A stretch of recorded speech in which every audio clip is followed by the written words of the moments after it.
In today's video, I'm going to teach you how to set up a formula column to change currency in Monday.com. First, open the board where you track your items. Make sure you have permission to edit columns on this board. If you can't add new ones, check with your admin. Along the far right of your columns, click the plus icon to add a new column. From the column options, choose Numbers.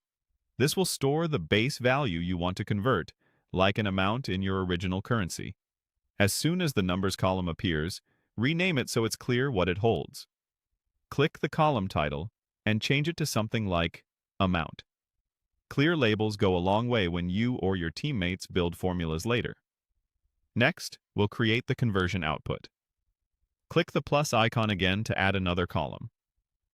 In the column Picker's search field, start typing formula to filter the list. When you see the formula option, click it. This adds a column that can calculate values based on other columns in the same item. A formula editor will open.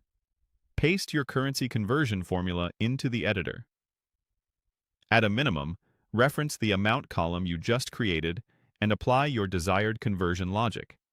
For example, you might multiply the amount by a specific exchange rate, or use a more advanced expression if you've standardized how you store rates. Be sure the column name in your formula exactly matches the header you set, including capitalization and spaces, and include braces where required by Monday.com, so references resolve correctly. When your formula looks right, click Set Formula to apply it.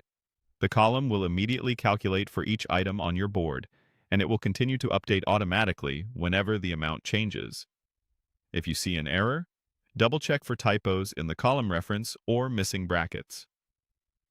Also confirm you selected the formula column type and not a different one, as only the formula column will evaluate expressions. A few quick tips as you use this setup. Keep in mind that formulas don't fetch live exchange rates by themselves. If your conversion rate changes regularly, consider how you'll keep that number current inside the formula so your totals stay accurate. And when entering values into amount, be consistent about which currency those inputs represent, so your conversion makes sense across the board. That's it. You've added a numbers column for your base amount, created a formula column, pasted your conversion formula, and set it so every item